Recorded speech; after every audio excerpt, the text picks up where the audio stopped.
Villain return. 9 या 10 बजे के बाद इंसान ही राक्षस बन जाता है। सिर्फ किसके लिए? लड़कियों के लिए।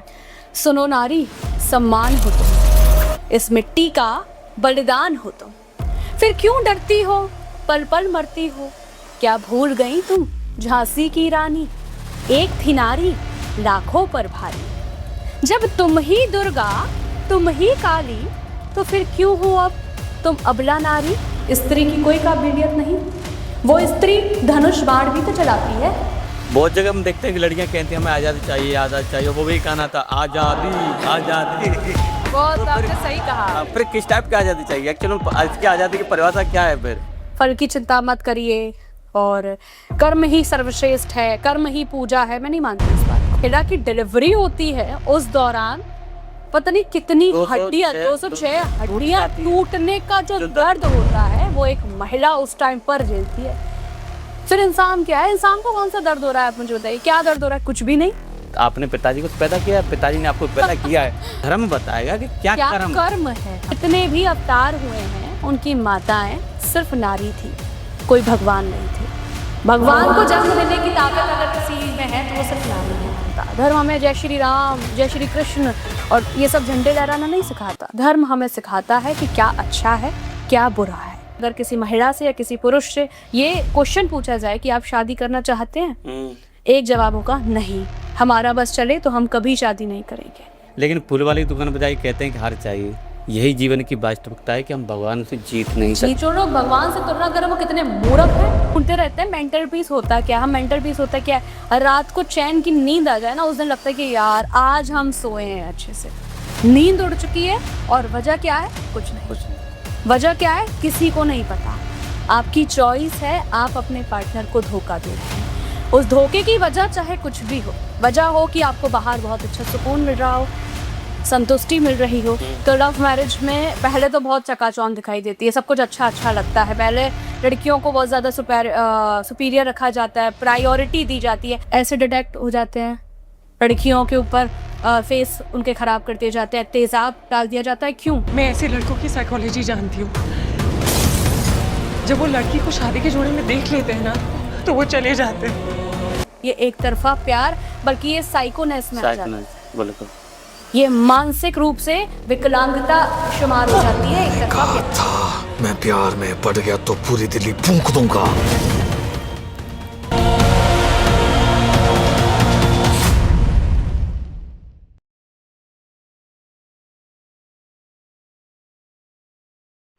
आयुषी, स्वागत है आप विवेक शर्मा टॉक शो में। थैंक यू सो मच विवेक, बहुत धन्यवाद। मैं अच्छी हूँ, आप कैसे हैं? मैं स्वस्थ हूँ।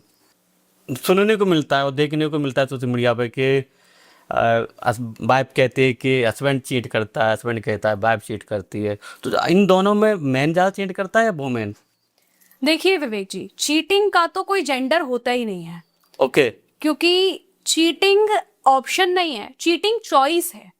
उसमें ना मैन का हम एक आंकड़ा देख सकते हैं, ना वुमेन का आंकड़ा देख सकते हैं। क्योंकि चीटिंग का कोई लिंग नहीं होता, कोई जेंडर नहीं होता। ये हमारे मन की वहम है या मन की शंका कह सकते हैं कि आजकल लड़कियों के ऊपर बहुत सारे आरोप लग रहे हैं कि लड़कियां ज्यादा चीटिंग करती हैं। और लड़कियों का अगर मैं पहलू रखूं तो लड़कियां बोलती हैं आदमी ज्यादा चीटिंग करते हैं। इसलिए चीटिंग का कोई जेंडर नहीं है। ये हमारे मन का एक विचार है कि हम अपने पार्टनर को चीट कर रहे हैं, अपने रिलेशनशिप को चीट कर रहे हैं। तो वो बहुत ज़्यादा आजकल फैला हुआ है। ये हालात इसलिए बन रहे हैं क्योंकि lack of communication, lack of understanding.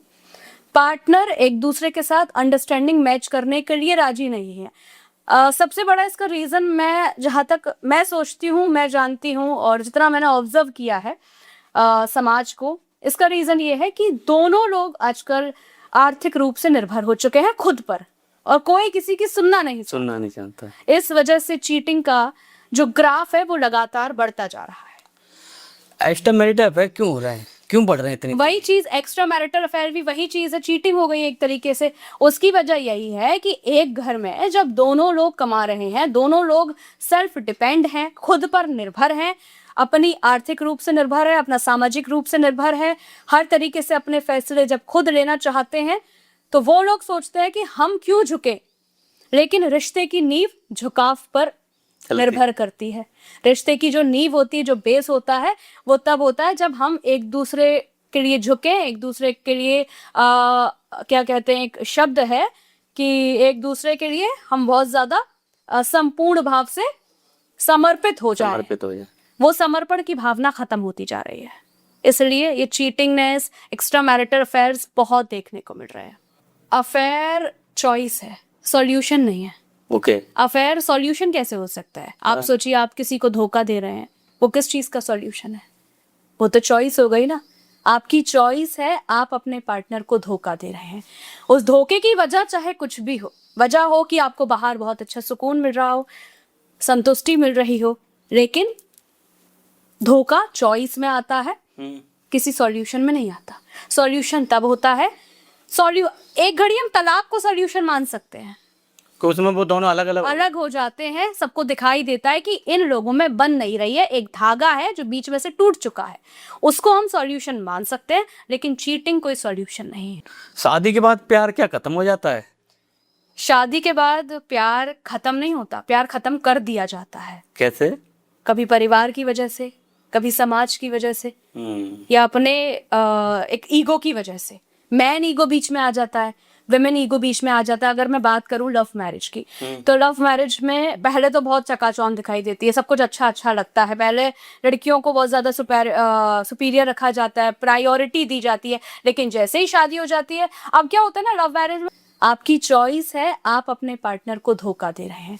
उस धोखे की वजह चाहे कुछ भी हो, वजह हो कि आपको बाहर बहुत अच्छा सुकून मिल रहा हो, संतुष्टि मिल रही हो। जैसे ही शादी हुई, एक लड़की किसी फैमिली में इन्वॉल्व हुई, उसको लगता है कि यार ये क्या नया हो गया मेरे साथ, मम्मी पापा सब कुछ जिम्मेदारियां हो गई, तो वहां से रिश्तों में दरार आना शुरू होती है। वो लड़की कंप्लेन करती है लड़के को कि तुमने कहा था ऐसा होगा, तुमने कहा था वैसा होगा, वो कुछ हो नहीं रहा, वो कुछ दिख नहीं रहा। इस वजह से जो प्यार है वो खत्म होता चला जाता है, लड़ाइयां ज्यादा होने लग जाती है। इसलिए जरूरी है कि चाहे अरेंज मैरिज हो, चाहे लव मैरिज हो, हमेशा एक दूसरे के लिए अंडरस्टैंडिंग होना, एक दूसरे की भावनाओं को समझना कि लड़का क्या चाहता है और एक लड़की क्या चाहती है। बिल्कुल। अगर मैं आपसे पूछ रहा हूँ कि अगर आपका पार्टनर ऐसा चीट करे तो क्या पूरे करोगे या छोड़ के चले जाओगे? तुरंत छोड़ देना चाहिए।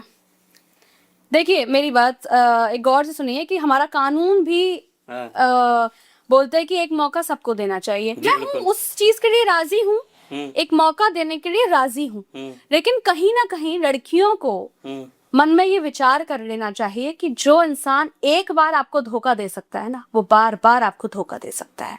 आप मौका दीजिए, मैं मौका देने के खिलाफ नहीं हूँ विवेक जी, आप मौका दीजिए, सुधरने का मौका दीजिए, लेकिन मन में कहीं ना कहीं ये दृढ़ निश्चय जरूर कीजिए कि इंसान दोबारा आपको धोखा देगा तो फिर क्या, फिर आप क्या करेंगे?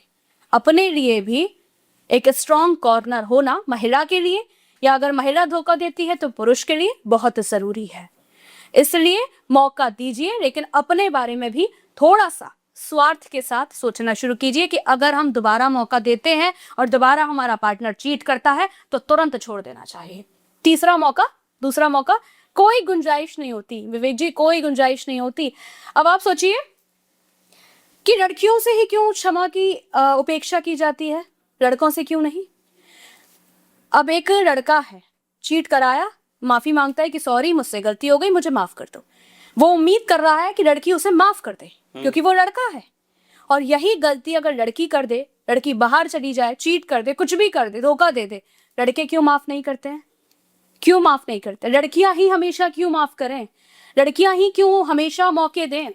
इसलिए इस समय लड़कियों का सशक्त होना और आत्मनिर्भर बनना बहुत जरूरी है।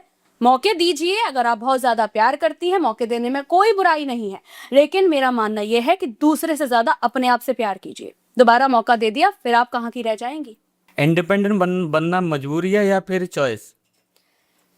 एक महिला का इंडिपेंडेंट बनना इस समय चॉइस और जरूरी दोनों हो चुका है, मजबूरी नहीं कह सकते, चॉइस और जरूरी।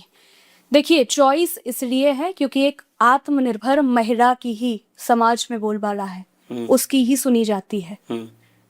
वो मानसिक रूप से सशक्त होती है, वो आर्थिक रूप से सशक्त होती है, वो सामाजिक रूप से सशक्त होती है।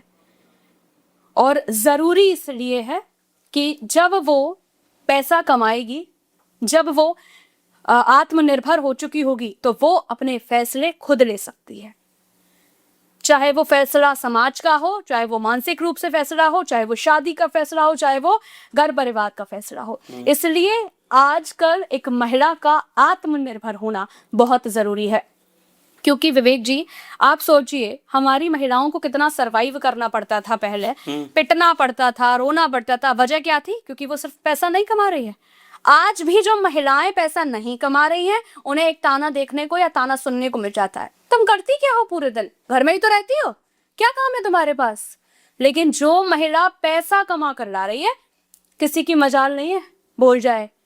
मेरे हिसाब से आजकल पैसा बहुत बड़ी पावर है और हर महिला को पैसा कमाना चाहिए, चाहे उसके पिताजी कितने भी अमीर क्यों ना हो, चाहे उसका पति कितना ही अमीर क्यों ना हो, चाहे उसका बैकग्राउंड कितना भी अमीर क्यों ना हो। हर लड़की को अपने लिए अर्न करना बहुत जरूरी है, जिससे वो अपने खर्चे उठा सके, अपनी आवाज बुलंद कर सके।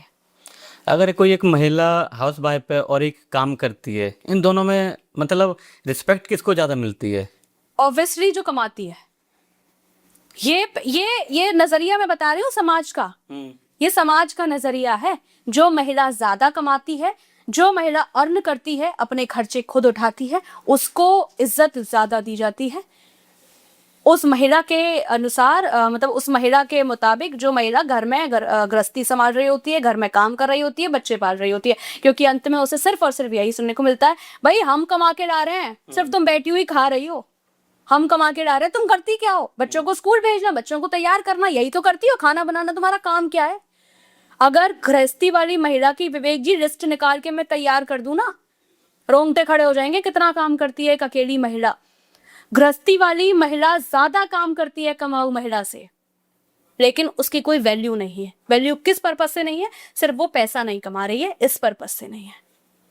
और लोग कहते हैं ना कि क्या कहते हैं, बोले आप घर पे रह रहे हो, पर घर को संभालना कितनी बड़ी मैं बात तो है। बहुत बड़ी एक कंपनी, शायद ये कंपनी को चलाना इतना टिपिकल पार्ट नहीं है, क्योंकि उसको एक मैनेजर रख लोगे आप या काम कंपनी को संभालने के लिए, पर घर को संभालना बहुत टिपिकल्ट है। कि एक महिला के लिए अगर कोई व्यक्ति, जब आप देखते हैं कि हमारी माताएं या बहनें कहीं बाहर चली जाती हैं, जो घर पे ये अकेला व्यक्ति होता है, उस समय उसको झाड़ू करना, पोंछा करना, बस इतने में थक जाता है वो। अरे इसका फर्क तो आप देखिए, जब हमारी मम्मी या सब लोग कभी अपने मायके चली जाती थी तो घर की हालत कैसी हो जाती थी।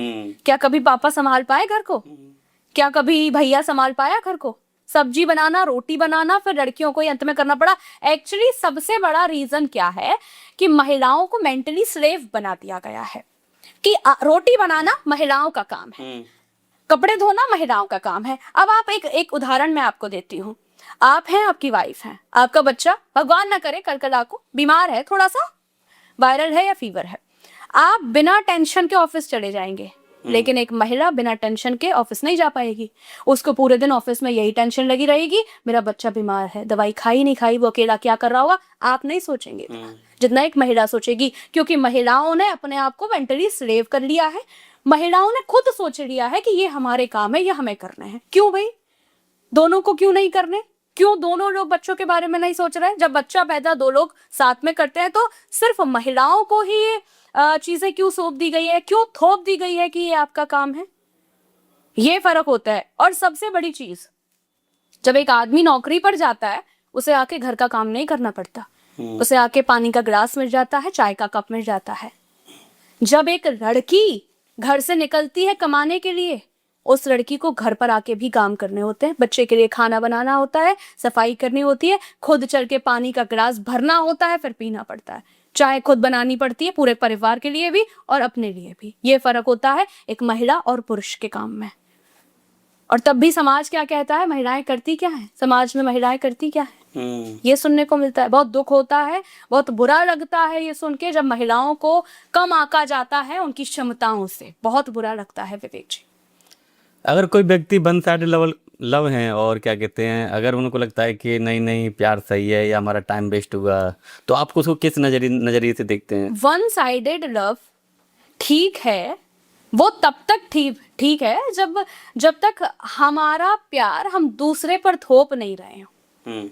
मैं पसंद कर रही हूँ किसी को, ये मेरी चॉइस है, मैं जाकर उस पर प्रेशर बना रही हूं कि वो मुझे पसंद करे, ये गलत है। वन साइडेड लव, एक तरफा प्यार तभी सफल हो सकता है या तभी ठीक है, उसको अच्छे नजरिए से तभी देखेंगे जब हमारा प्यार, हमको पता है कि हम प्यार करते हैं, हम पसंद करते हैं, बस इसके अलावा कुछ नहीं। हम जाके बार बार उससे नहीं बोलेंगे तुम भी प्यार करो, हम प्यार करते हैं तो तुम भी प्यार करो, ऐसा नहीं होना चाहिए। तब तक ही एक तरफा प्यार सही है। कई सारे केसेस मैंने देखे हैं ऐसे डिटेक्ट हो जाते हैं, लड़कियों के ऊपर फेस उनके खराब कर दिए जाते हैं, तेजाब डाल दिया जाता है। क्यों? ये एक तरफा प्यार, बल्कि ये साइकोनेस में आ जाता है, बिल्कुल ये मानसिक रूप से विकलांगता शुमार हो जाती है एक तरफा प्यार में, कि जब हम प्यार कर रहे हैं तो सामने वाला प्यार क्यों नहीं कर रहा है। ये गलत है, ये क्राइम में आ जाता है। अगर आप एक तरफा प्यार कर रहे हैं तो उस प्यार को केवल अपने तक सीमित रखिए, अपनी पसंद को अपने तक सीमित रखिए, दूसरे पर थोपना नाजायज है। अरेंज मैरिज और लव मैरिज की बात करें तो दोनों ही फेल हो रहे हैं, फिर आदमी ट्रस्ट कहाँ पर करे जाके। यही ये सबसे बड़ी समस्या आजकल हो चुकी है विवेक जी, सच में। क्योंकि अरेंज मैरिज भी विफल हो रही है, लव मैरिज भी विफल हो रही है। इसका कारण है अंडरस्टैंडिंग। इसका कारण यही है कि एक दूसरे की तरफ झुकाव नहीं है, समर्पण की भावना खत्म हो चुकी है। भाई हम कमा रहे हैं, हम अपना खर्चा उठा लेंगे, हम कमा रहे हैं, हम अपना खर्चा उठा लेंगे, हम तुम्हारी क्यों सुने, हम तुम्हारे लिए क्यों झुके, तुम क्यों हमें झुकाने में लगे हो, या तुम क्यों मेरे ऊपर ऐसे बोल रहे हो कि पानी लेके आओ कि खाना बनाओ। ये कंपटीशन बहुत हो चुका है पार्टनर में, जबकि पार्टनर का मतलब होता है, हमारे पुराणों में लिखा हुआ है विवेक जी, हमारे सनातन धर्म में लिखा हुआ है कि हस्बैंड वाइफ एक दूसरे के पहलू हैं, यानी एक सिक्के के दो पहलू हैं। वो बेटर हाफ कहते हैं, और आधा, वही अर्धनारीश्वर टाइप का मैं उदाहरण अगर दूं कि अगर वाइफ खाना बना रही है तो बच्चे को संभालना एक पुरुष की जिम्मेदारी बनती है। अगर पुरुष कोई काम कर रहा है तो दूसरे काम की जिम्मेदारी एक महिला की बनती है, यानी आधा आधा मिलाकर ही एक बनता है। अगर आप सोचें कि एक ही बंदा सारी जिम्मेदारी निभाए, उस सोच की वजह से रिश्ते टूट रहे हैं, चाहे वो लव मैरिज हो चाहे अरेंज मैरिज हो। सिर्फ यही वजह देखने को मिलती है, कोई झुकना नहीं चाहता, समर्पण की भावना खत्म हो चुकी है। ये भी हो सकता है कि लेट शादी करना, लेट शादी करना इसका कारण नहीं है। लेट शादी आजकल आप देख रहे होंगे बहुत ज्यादा लेट शादियां हो रही हैं। लेट शादी मुझे लगता है कि सही है उस शादी से जो जल्दी शादी हो रही है, और वो जल्दी टूट भी जा रही है। जल्दी शादी करने का क्या मतलब हो रहा है? आप मानिए 21 साल में उम्र में अगर किसी की शादी हो रही है, वो 27 तक आते आते टूट गई, क्योंकि 21 साल में हम बचपने में गुजर रहे होते हैं, सब कुछ नया नया लगता है। जब हमारे अंदर मैच्योरिटी आती है तब तक तो हमारी शादी भी हो चुकी होती है, हमारे बच्चे भी हो चुके होते हैं। हम चीजों को समझना जब तक सीखते हैं तब तक तो हम एक गृहस्थी में उलझ चुके होते हैं। पहले की शादियां चल जाती थी, लेकिन जब आज एक महिला अपने पैरों पर खड़ी है और जब तक वो समाज को समझ पाती है तब तक उसको बांधने की कोशिश की जाती है कि भैया शादी कर दो, बांध दो। लेकिन मेरे हिसाब से ये बिल्कुल गलत है। अगर आप कुछ बनना चाहते हैं, अपना करियर बनाना चाहते हैं, चाहे वो महिला हो चाहे पुरुष हो, तो मुझे लगता है लेट शादी करना बहुत सही है जल्दी और गलत शादी करने से। नहीं, यहाँ पर एक क्वेश्चन बनता है कि लेट शादी सही अच्छी बात है, लेट शादी ठीक बात, पर कहीं देखभाल के करना बहुत अच्छा है। जैसे सपोज करो अगर आप किसी को पहले हम देखते थे कि शादियां हो जाती थी ना, उन्होंने पहले बताते कि किसी बहन के पैर देख के नहीं तो रिश्ता मतलब हो जाता था। और वो भी जो उधर बहन बेटी हुआ करती थी वो सामने वाले को ठीक है एक्सेप्ट भी कर लेती थी, क्योंकि जब का वो माहौल था 19 शताब्दी 19 बहुत पुराना टाइम था, बहुत पुराना टाइम किया। और आज हम डिजिटल में हैं, तो कहीं ना कहीं ये रिश्ते टूटना और इन सब जुड़ना, ये सब मोबाइल की वजह से। डिजिटल इंडिया ये डिजिटल इंडिया नहीं है, ये डिजिटल इंडिया की परिभाषा को खराब करने जैसा है। ये तो ना हमारा डिजिटल इंडिया सिखाता, ना हमारा धर्म सिखाता, ना हमारे कर्म सिखाते कि आप एक से बनाओ, दूसरे से तोड़ो, दूसरे से बनाओ, तीसरे से जोड़ो। ये नहीं सिखाता। इसको हम एक तरीके से कह सकते हैं कि हम बंधना नहीं चाहते हैं तो हम उस चीज को छोड़ते चले जाते हैं। अब शादी के बाद मानिए चाहे मत मानिए, जिम्मेदारियां आपके ऊपर आएंगी। अगर अब मानिए हमने 30 साल गुजार दिए, हम बड़े आज़ादी से रह रहे हैं, कहीं जा रहे हैं, कहीं घूम रहे हैं, पेरेंट्स ने अलाउड कर दिया, 30 साल बाद शादी हो गई। या छोटी उम्र में जैसे भी शादी हो गई, शादी के बाद बच्चे हो गए, उनकी पढ़ाई, सुबह जल्दी उठ के बच्चों को रेडी करना, लंच बनाना, ऑफिस जाना, बहुत सारी जिम्मेदारी आ जाती है। वो जिम्मेदारियां जो इंसान वहन नहीं कर पाता उन जिम्मेदारियों का, या फिर जो जिम्मेदारियां नहीं उठा पाता, वही रिश्ते तोड़ते हैं कि भैया हमारे बस की बात नहीं है, हमें इस जिम्मेदारी से मुक्त करो, हम अपना आज़ाद जिंदगी जीना चाहते हैं। वही लोग असल में रिश्ते तोड़ते हैं, बाहर रिश्ते जोड़ते हैं। डिवोर्स इतने क्यों बढ़ रहे हैं फिर? डिवोर्स का रेट भी आई है, लोगों की अंडरस्टैंडिंग खत्म होती जा रही है। लोग, सबसे बड़ी बात है ना, लोग जिम्मेदारियों का निर्वहन नहीं करना चाहते हैं। वही एक सवाल घूम फिर के आ जाता है कि जिम्मेदारियों से बचने के लिए, अपनी आज़ादी चाहने के लिए, सिर्फ और सिर्फ हमें आज़ाद रहना है, हमें कूल रहना है, हमें किसी की सुननी नहीं है, चाहे वो महिला हो चाहे पुरुष हो। मैं एक तरफा महिला की बात नहीं कर रही हूँ, या मैं एक महिला की साइड नहीं ले रही हूँ, मैं दोनों जेंडर्स की बात कर रही हूँ कि वो लोग इतना आज़ाद रहना चाहते हैं आज के अपने टाइम में कि हमें आज़ाद रहना है, हमें किसी की सुननी नहीं है, हम घर में क्यों कैद होके रहे, हम बच्चों की जिम्मेदारी क्यों ले, हम ये क्यों करें, हम वो क्यों करें। इसलिए आजकल तलाक के रेट बहुत बढ़ रहे हैं। और सबसे बड़ी बात यह है वही कि अगर दोनों लोग अगर कमाते हैं, दोनों लोग आत्मनिर्भर हैं, तो कोई किसी की क्यों सुनेगा। माँ बाप तक ये चीजें चल जाती हैं, जब हमें गृहस्थी में होते हैं ये चीजें नहीं चलती। अगर आप नहीं झुकेंगे तो सामने वाला क्यों झुकेगा। जब तक आप में समर्पण की भावना नहीं होगी, आपका रिश्ता नहीं चल सकता। अब चलिए, मैं मियाँ बीवी के रिश्ते की यहाँ पे बात ही नहीं करती, एक हस्बैंड और वाइफ के रिश्ते की बात ही नहीं करती, मैं बात करती हूँ सबसे पाक रिश्ते की, माँ बाप के रिश्ते की। क्या हम माँ बाप के रिश्ते में नहीं झुकते? माँ बाप हमारे लिए सुपीरियर हैं, माँ बाप ने हमें जन्म दिया है, हम इस वजह से उनके आगे झुकते हैं, उनका कहा मानते हैं, वो थप्पड़ मार देते हैं। हम माँ बाप से क्यों डिवोर्स नहीं लेते कि भैया उन्होंने हमें थप्पड़ मार दिया, हम डिवोर्स लेने जा रहे हैं, हम कोर्ट में केस दर्ज कर रहे हैं, क्यों डिवोर्स नहीं लेते? हम अपने भाई से क्यों डिवोर्स नहीं ले लेते? हम अपने घर वालों से क्यों तलाक नहीं ले लेते? क्योंकि तलाक नाम का कोई शब्द ही नहीं था हमारे सनातन संस्कृति में, शादियां टूटती ही नहीं थी। ये तो तलाक आ गया है बाहर से कहीं से, उसके बाद तलाक होना शुरू हो गए हैं, क्योंकि हमारे अंदर समर्पण की भावना या झुकाव की भावना खत्म हो चुकी है। जिस तरीके से हम अपने माँ बाप के आगे झुकते हैं, जिस तरीके से हम भाई बहन का एक रिश्ता चलाते हैं, झुकाव के तरीके से, समर्पण के तरीके से, जिस तरीके से हम एक परिवार के अंदर रहते हैं, परिवार के अंदर पले बड़े होते हैं, चाचा ताऊ सबके प्रति हमारे मन में एक सम्मान की भावना होती है, एक झुकाव की भावना होती है। वो भावना जब तक हमारे पार्टनर के प्रति हम में नहीं आएगी, रिश्ता नहीं चलेगा।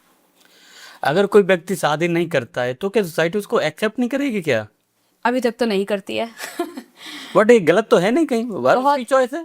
चॉइस है। पहले आप देखिए, हमारी संस्कृति में जो शादी नहीं करते थे, पहले की बातें बता रही हूँ, जो चीजें मैंने पढ़ी हैं हमारे पुराणों में, जो लोग शादी नहीं करते थे उन्हें महात्मा संतों की एक पद दिया जाता था, उपलब्धि दी जाती थी।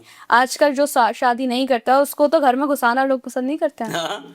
कहते हैं भाई अगर शादी नहीं की ना, घर में कोई घुसाएगा नहीं, घर में कोई बिठाएगा नहीं, अपने बच्चों के साथ नहीं बिठाएगा। तो अभी भी हमारे समाज में उन लोगों के लिए कोई जगह नहीं है जो लोग शादी नहीं करते हैं। ये चॉइस ही नहीं है, एक्चुअली ये चॉइस ही नहीं है। अगर किसी एक लड़की से पूछा जाए या लड़के से पूछा जाए, आज का जो जैसा जमाना हो चुका है, तलाक के जो रेट्स हैं, जो केसेस हैं, जो बढ़ रहे हैं, जो ग्राफ जितनी जल्दी बढ़ रहा है, धोखे के, चीटिंग के, एक्स्ट्रा मैरिटल अफेयर्स के जो ग्राफ्स बढ़ रहे हैं, उसको देखते हुए अगर किसी महिला से या किसी पुरुष से ये क्वेश्चन पूछा जाए कि आप शादी करना चाहते हैं, एक जवाब होगा नहीं, हमारा बस चले तो हम कभी शादी नहीं करेंगे, ये जवाब होता है। लेकिन सोसाइटी इस चीज़ को एक्सेप्ट नहीं करती है। अभी सोसाइटी को ये एक्सेप्ट करने में बहुत साल लगेंगे। इसलिए एक वजह और हो चुकी है, क्योंकि ना रिश्ते थोप दिए जाते हैं। एक एज, अब जैसे 30 प्लस किसी इंसान की एज हो चुकी है, उसकी शादी नहीं हुई, तो सोसाइटी कहीं ना कहीं आपको रिश्ते थोप देती है कि भैया शादी करनी पड़ेगी, घर में बिठाएगा नहीं कोई, घर में बुलाएगा नहीं कोई, फंक्शन में आपको कोई बुलाएगा नहीं, पूछेगा नहीं। मेंटली प्रेशर की वजह से लोग शादी करते हैं, चाहे उनका करियर बना हो चाहे नहीं बना हो, चाहे उनकी मर्जी हो या नहीं हो, थोप दिए जाते हैं रिश्ते, जिस वजह से आगे चल के लड़ाइयाँ होती हैं कि हमारी तो ज़बरदस्ती शादी कराई गई, मेरा तो मन भी नहीं था शादी करने का। इस वजह से और शादियाँ टूट रही हैं, क्योंकि समझना नहीं चाहते हैं। ना सोसाइटी समझना चाहती है, ना घर वाले समझना चाहते हैं, ना हम खुद अपने आप को समझना चाहते हैं कि आखिर चाहते क्या। एक कंफ्यूजन जो बन चुकी है, जो मेंटली कंफ्यूजन हो चुकी है कि हम करें क्या। हम पहले करियर की तरफ भागे, हम शादी करें, हम बच्चे करें, सोसाइटी की सुने, पेरेंट्स की सुने, हम किसकी सुने। इस वजह से, ये कंफ्यूजन की वजह से रिश्ते टूट रहे हैं। क्योंकि आप देखिए, एक बच्चा 5 साल का है ना, तब तक ये मेंटल पीस है उसका, स्कूल में आने तक, स्कूल के बाद और हम जैसा होने तक, हमारी उम्र तक तो मुझे लगता है कि मेंटल पीस खत्म हो चुका होता है। मेंटल पीस जैसा शब्द डिक्शनरी में से खत्म हो चुका खत्म हो होता गया है। हम ढूंढते रहते हैं मेंटल पीस होता क्या, हम मेंटल पीस होता क्या है, रात को चैन की नींद आ जाए ना, उस दिन लगता है कि यार आज हम सोए हैं अच्छे से, नींद उड़ चुकी है। और वजह क्या है? कुछ नहीं। वजह क्या है? किसी को नहीं पता। करियर सब बना रहे हैं, सब भागा दौड़ी में लगे हुए हैं, लेकिन मेंटल पीस, सुकून, सेटिस्फेक्शन किसी के पास नहीं। शादी टूटने की असल वजह भी यही है। आजकल अगर ज्यादातर कौन दुखी है या मुश्किल में जिंदगी किसकी है, लड़कियों की या लड़कों की? देखिए, अगर मैं सारे पहलुओं की बात करूं, सब चीज़ का एक दायरा होता है, सब दायरों की बात करूं, सारी चीज़ों को समाहित करके मैं बात करूं, तो आज भी जिंदगी असल में लड़कियों की ज़्यादा मुश्किल है। क्योंकि एक लड़का है, मानिए एक लड़का है, बाहर घूमने जा रहा है, उसके पेरेंट्स 2 बार मना करेंगे, नहीं बेटा जाना नहीं है, आजकल बड़े एक्सीडेंट हो रहे हैं, बड़े ये हो रहे हैं।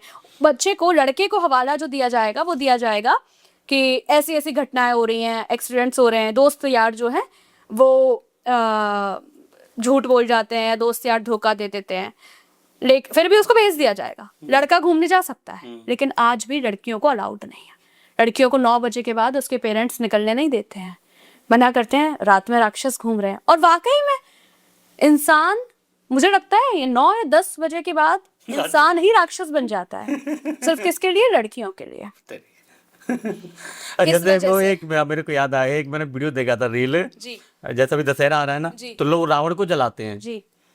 तो भगे जा रहा है और वो कह रहा है कि भैया मेरे को क्यों जला रहे हो? हाँ, मैं तो रावण हूँ, चलो ठीक है, मैंने मान लिया। क्या तुम राम हो मुझे जलाने वाले? तुम क्यों जला रहे हो मुझे? क्या तुम्हारे अंदर राम है? मैं तो रावण हूँ, मैं जलने के लिए तैयार हूँ, लेकिन उसको बुलाओ जो राम है। आजकल राम कोई नहीं बचा है, रावण ही रावण को जलाने में लग रहे हैं। धुआंधार, खूब धुआंधार होता है, खूब जश्न के साथ एक रावण दूसरे रावण को जला रहा है। सबसे बड़ी बात यह है। तो इसलिए आज भी सोसाइटी में महिलाओं का जीवन ज्यादा मुश्किल है। देखिए, महिलाओं को सबसे पहले घर से निकलने के लिए लड़ना पड़ता है, अपने अधिकारों के लिए लड़ना पड़ता है, सबसे बड़ी बात अपने अधिकारों के लिए बोलने के लिए लड़ना पड़ता है। एक लड़की है, जैसे मैं मान लेती हूँ, खैर अब तो जब हो गया, बहुत कुछ अचीव कर लिया अपनी जिंदगी में, तो घर वाले मना नहीं करते हैं बहुत सारे सेक्रीफाइसेस के बाद। लेकिन शुरुआत में एक लड़की को ये तक कहने में डर लगता है कि पापा मैं बाहर घूमा हूँ अपने दोस्तों के साथ। इसको कहने के सोचने, मतलब ये कहना उसके लिए इतना मुश्किल हो जाता है कि ये कहना कैसे है, कैसे बात करनी है, बात रखनी कैसे है, ये सोचने में 4 दिन निकल जाते हैं। तो कितना मुश्किल है एक लड़की का जीना।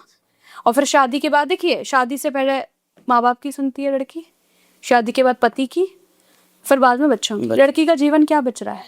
सुनने में निकल जाएगा लड़की का जीवन, खाना बनाने में निकल जाएगा, किस चीज में निकल जाएगा लड़की का जीवन।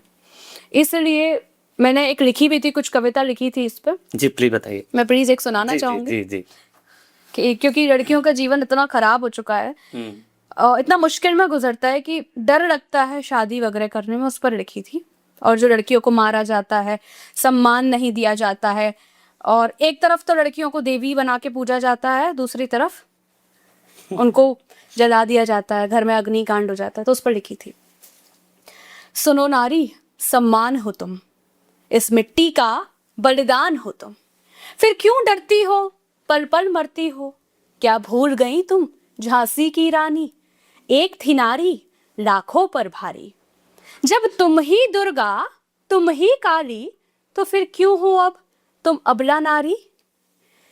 सुनो स्त्रियों अब शस्त्र उठा लो, स्वयं ही अपना अस्तित्व बचा लो, एक नारी ने जब 100 दानव मारे, जब भगवान भी स्वयं नारी से हारे, ये मनुष्य क्या है नारी को मारे, सब जन्म तुम ही से पाते हैं और अंत में आंखें दिखलाते हैं, चंडी का तुम अब रूप धर लो, सम्मान के आगे सब कुछ हर लो, अब तुम अपनी ताकत दिखलाओ, नारी क्या है वो बतलाओ, विश्व की पहचान हो तुम, सृष्टि का कल्याण हो तुम, इस भारत की शान हो तुम, याद रखना इस दुनिया में सबसे बलवान हो तुम, याद रखना इस दुनिया में सबसे बलवान। बहुत सुंदर, बहुत सुंदर, बहुत सुंदर। इतना सुंदर लिखा है कि मेरे पास इसके लिए शब्द नहीं है।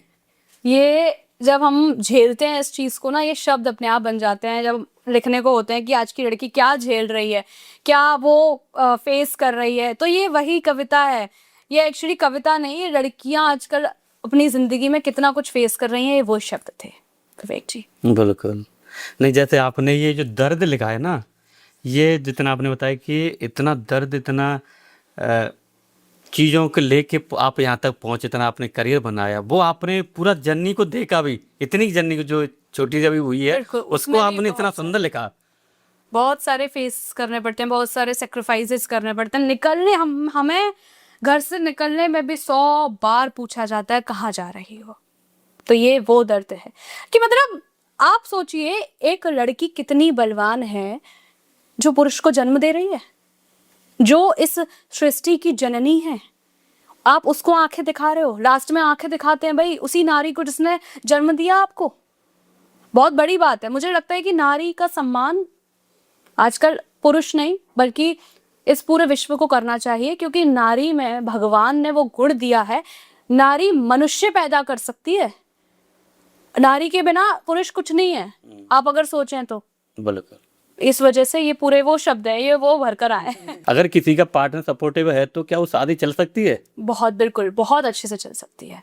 आजकल की लड़की सिर्फ यही चाहती है विवेक जी कि उसका पार्टनर सपोर्टिव हो। देखिए, प्यार बाद में हो सकता है, अंडरस्टैंडिंग बाद में हो सकती है, सबसे पहले आता है सपोर्ट, कि वो आपको सपोर्ट करता है या नहीं। सिर्फ करियर में ही नहीं, वो सोशली आपको सपोर्ट कर रहा है, वो मेंटली आपको सपोर्ट कर रहा है, वो घर में आपको सपोर्ट कर रहा है नहीं कहीं। सबसे बड़ा मतलब नारी का उत्थान ना सबसे पहले सपोर्ट में ही है। नारी को आगे बढ़ाना, एक पुरुष का सपोर्ट ही उसके लिए नारी को आगे बढ़ा सकता है। एक पुरुष का सपोर्ट ही नारी को उसका हक दिला सकता है या उसका हक छिनवा सकता है। तो नारी आजकल और जो हम जैसी लड़कियां हैं वो सिर्फ यही चाह रही हैं कि आजकल पुरुष या उनके जो भी पार्टनर है उनको सोशली, मेंटली और हर तरीके से सिर्फ सपोर्ट करें। प्यार तो बाद में हो ही जाएगा, अगर हम सपोर्टिव होंगे तो प्यार तो हो ही जाएगा। क्योंकि आई थिंक जो मैंने देखा कि एक लड़की का जो हृदय होता है ना, बहुत कोमल होता है, बहुत कोमल होता है। उसमें जैसे आपने कहा ना कि वो एक बच्ची थी, बेटी थी, फिर एक पत्नी बनी, फिर एक माँ बनी, फिर एक दादी बनी, और फिर जाके एक संसार की एक वो समाज ने दे दिया कि ये दादी परदादी बन गई वो। तो उसमें कितने गुण हैं और सबको अंदर अपने समाहित कर रही है। तो नारी का हृदय तो बहुत ही कोमल है, जिसकी आपने जो लिख रखा है ना, ये शब्दों को मैंने अंदर फील किया कि जो शब्द हैं क्या एक्चुअल में। और हम सभी को, जितने भी इस पॉडकास्ट को लोग देख रहे हैं, मैं उन सभी से भी कहना चाहूँगा कि भैया देखो, अगर नारी ना होती ना तो मैं भी नहीं होता और आपके सामने भी ना होता, कोई नहीं होता। आप सोचिए, नारी मतलब भगवान को जन्म देने वाली नारी है। माँ देवकी कौन थी? माँ यशोदा सिर्फ इंसान ही तो थी, कृष्ण को जन्म दिया उन्होंने। आजकल हर महिला कृष्ण जैसा बच्चा चाहती है, हर पुरुष कृष्ण जैसा। जिसको कृष्ण मतलब कृष्ण ने जिसको जन्म दे दिया वो एक नारी थी, वो भी साधारण नारी थी। राम, श्री राम को किसने जन्म दिया? वो भी कोई भगवान थोड़ी थी, नॉर्मल नारी थी। जितने भी अवतार हुए हैं उनकी माताएं सिर्फ नारी थी, कोई भगवान नहीं थे। भगवान को जन्म देने की ताकत अगर किसी में है तो वो सिर्फ नारी है। एक दूसरे से किसी को प्यार है तो वहाँ पैसा इंपॉर्टेंट है या फिर प्यार? ये तो आपने जेंजी वाला क्वेश्चन पूछ लिया कि पैसा इंपॉर्टेंट है या प्यार। देखिए, बिना पैसे के तो प्यार नहीं चल सकता। ये बहुत कड़वा सत्य है, लेकिन सत्य है कि आप कितने दिन भूखे रह सकते हैं, प्यार कब तक खा सकते हैं, प्यार कब तक पी सकते हैं। आपको जरूरत पड़ेगी खाने की, रोटी की, अन्न की, जल की। तो इसलिए पैसा बहुत जरूरी है, पैसे के साथ प्यार जरूरी है। वो पैसा किसका होना चाहिए? वो पैसा दोनों का होना चाहिए, तभी प्यार होगा। अगर किसी एक का होगा तो वो प्यार नहीं होगा, वो स्वार्थ हो जाएगा कि भाई मेरा पैसा है तू कैसे बोल रही है, या मेरा पैसा तू कैसे बोल रहा है। तो पैसे के साथ प्यार जरूरी है, प्यार के साथ पैसा नहीं। क्या हमेशा पेरेंट हमारे सही होते हैं? अगर कोई रिश्ता बन गया तो हमने सही किया, अगर गलत हो गया तो आपकी चॉइस। पेरेंट हमारे लिए सही सोचते हैं, लेकिन ऐसा नहीं है कि वो उनके हर फैसले सही हो। उनका सोचना हमारे लिए एकदम पाक रहता है, पवित्र रहता है कि हमारा बच्चा खुश रहे। और असल बात तो ये है कि इस दुनिया में सिर्फ माता पिता हैं जो आपको अपने से ज्यादा काबिल होते देखना चाहते हैं, ना आपका भाई ना आपकी बहन। तो इसलिए माता पिता आपके बारे में हमेशा अच्छा सोचते हैं कि मेरे बच्चे का हमेशा कल्याण हो, लेकिन उनके फैसले जरूरी नहीं है, कभी कभी गलत भी निकल सकते हैं। तो इसलिए अधिकतर ऐसा नहीं है कि लव मैरिज में ही डिवोर्स होते हैं। पेरेंट्स की मर्जी से जो शादी होती है, क्या उनमें डिवोर्स नहीं होते? उनमें भी डिवोर्स होते हैं। डिवोर्स होने का रीज़न ना तो अरेंज मैरिज है ना लव मैरिज है, अंडरस्टैंडिंग है और बहुत सारे घर की जिम्मेदारी जो निर्वहन नहीं करती, वही वाली चीज़। डिवोर्स का रीज़न पेरेंट्स की मर्जी से की हुई शादी या अपनी मर्जी से की हुई शादी नहीं है। अगर आपका पार्टनर आपसे कहे कि आप ये करियर छोड़ दो, आप ये जो कर रहे हो छोड़ दो, तो आप क्या करेंगे?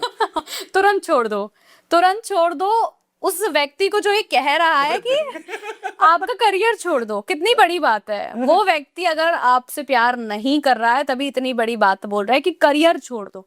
तो मेरे कहने का मतलब ये है, उन लड़कियों से मेरी गुजारिश है कि अगर आपका पार्टनर ये कह रहा है कि करियर छोड़ दो, सबसे पहले जाके उस लड़के को छोड़ो और अपने करियर पर ध्यान दो। जब आप अच्छे से काबिल हो जाओगे तो उस जैसे लड़कों की लाइन लगी हो जाएगी।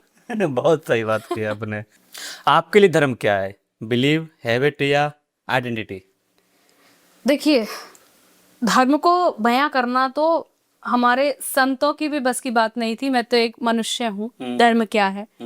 आपने बताया कि आइडेंटिटी है, और क्या क्या ऑप्शन दिए आपने? हैबिट, हैबिट और बिलीव। मैं कहूँ ये तीनों चीजें धर्म है। अच्छा। हाँ, हैबिट भी, बिलीव भी और आइडेंटिटी भी। देखिए, आइडेंटिटी कैसे? मैंने हिंदू धर्म में जन्म लिया है, बेशक मैं मानूं चाहे नहीं मानूं, मैं हिंदू हूँ, ये हमारी आइडेंटिटी है। मैं जाके कहीं अगर फॉर्म भरूं, उसमें पूछा जाए रिलीजन, मैं अपनी मर्जी से नहीं भर सकती मुसलमान, मैं अपनी मर्जी से नहीं भर सकती बुद्धिस्ट, मैं नहीं भर सकती। मेरी नींव कहाँ से शुरू हुई है? हिंदुइज्म से। मैं हिंदू हूँ, तो ये मेरी आइडेंटिटी है। चाहे मैं इसे स्वीकार करूं या ना करूं, ये मेरे हाथ में नहीं है। बिलीव करना भी धर्म है। वो कैसे? बेशक मैं मंदिर नहीं जा रही हूँ, बेशक मैं कुछ नहीं कर रही हूँ, लेकिन सड़क पर चल रही हूँ और घर वापस लौट रही हूँ जिंदा। ये मेरा भरोसा है भगवान पर, मेरे साथ अच्छा हो रहा है, सब काम बन रहे हैं। किसी का बुरा ना करना हमें पता है। देखिए, हमें बचपन से सिखा दिया जाता है कि भैया जैसा करोगे वैसा भरोगे। ये क्या है? ये बिलीव ही तो है। हमारे मन में ये डाल दिया जाता है कि कर्म अच्छे करो, उसका रिजल्ट आपको अच्छा मिलेगा। तो ये भरोसा ही तो है ऊपर वाले पर, और क्या है? हम जब तक भरोसा नहीं करेंगे, बिलीव नहीं करेंगे, मुझे नहीं लगता किसी धर्म की नींव है।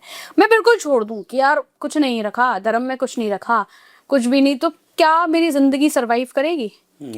धर्म हमें क्या सिखाता है? धर्म हमें नारे लगाना नहीं सिखाता। धर्म हमें जय श्री राम, जय श्री कृष्ण और ये सब झंडे लहराना नहीं सिखाता। धर्म हमें सिखाता है कि क्या अच्छा है, क्या बुरा है।